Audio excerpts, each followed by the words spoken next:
everyone, how are you? What am I up to? I was watching Mad Men. I haven't actually seen the final, was it season 7 now? There's so many seasons, I'm absolutely obsessed.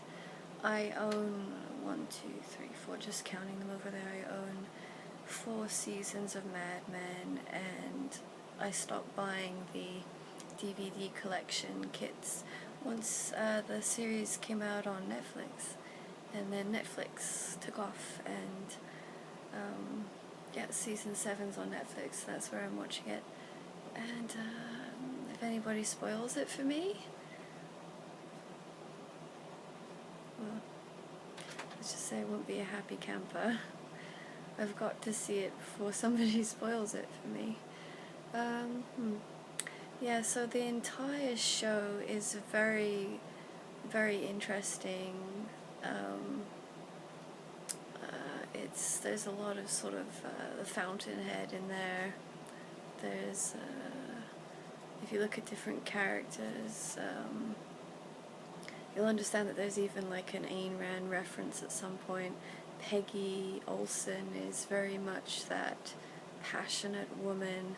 It's all about what she's doing, it's all about the creativity, and you know, that's what she shares that passion with Don, but I don't think he's ever going to notice her because she isn't that beautifully flashy, show-stopping, hang-on-my-arm centerpiece that he tends to go for with his women who he actually tries to commit to.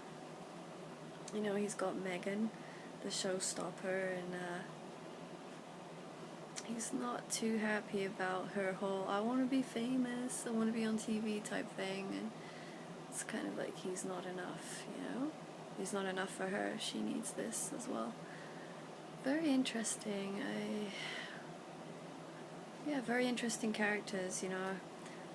Obviously Dawn is suffering from sort of a secret, covert kind of depression, a very deep pain, and he keeps running and running, and it'll be really interesting to see where he goes with all that pain.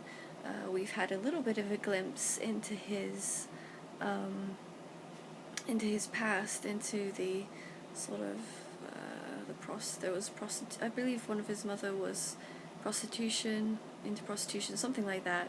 He's got a bit of a messed up childhood. He's certainly running with a lot of pain, and he's drinking, and I heard that the real life actor actually has infidelity issues, and he's broken up from his wife now, and he actually had to go into therapy for alcohol abuse, and that's really interesting. I find that HBO is absolutely amazing at casting people, at picking the right people. So honestly, this Don Draper character, it's like this is the character, you know. In real life, that seems to be who he is too, in a way. I'm sure that he's able to tap into aspects of his character that just, he's already got it right there in some way. As for the Peggy character, well, if anybody's ever seen Top of the Lake, you'll get to see her amazing ability to take on a completely different kind of character. So she's got a lot of flexibility. She has got a lot of, what would you call it? Oh my god, my brain is moosh, total mush. She's got a lot of adaptability. Oh, that's such the wrong word. If you know the word, send me the word. Not too bad for a kind of first attempt at a real talking video. And Joan, you know, Joan and Peggy, I love the way that these women, they back then, you know, feminism really was a little bit more of an issue than it is now. So, yeah, they were definitely standing up for themselves, learning to stand up for themselves in a work environment as women. sort of back then it was more like you are meant to be just at home, which is fine, nothing against that. I'm not a feminist at all. I'm actually anti-feminist for the 21st century. It's ridiculous. But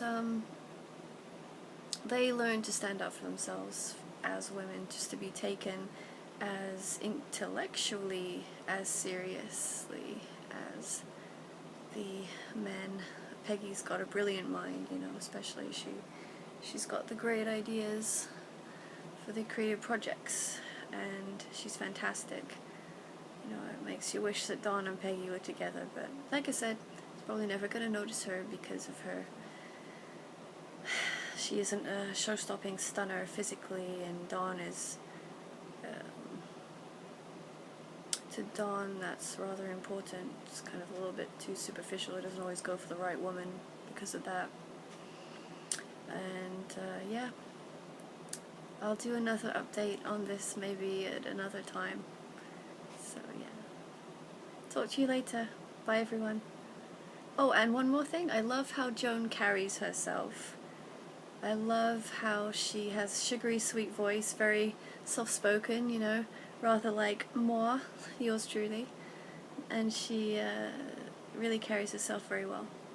Also, she has that really sort of heavy, voluptuous pin-up kind of figure. She's got that really rare hourglass, which is the rarest body shape type for a woman in existence to have, and she you know, you have to dress very smart. You gotta wear the high quality fabrics, or you're just gonna, and a nice fit too for that kind of body, or you're just gonna look cheap and tacky, because you've already got like that really incredible voluptuousness about you. If you just wear something totally baggy that doesn't really hold you together, the look of you, you're going to look pretty dreadful. Like, a lot of women are just going to watch Mad Men, and they do watch Mad Men because it's like a giant fashion show. And but me, personally, I love watching the characters, the psychology of everybody. Even the way that Betty develops is very interesting. She really matures a lot. She gets really jaded after that divorce and everything. She really, you know, she figures out exactly who Dawn is, and she ends up sort of just sleeping with him and just kind of, you know, knowing that it's not going to work again, ever. She knows what kind of man he is. Ah, very interesting. Okay, bye everyone. Oh yeah, I just had to add this little bit extra on, guys. I am a really big Ayn Rand fan. I love Ayn Rand. I love her philosophy.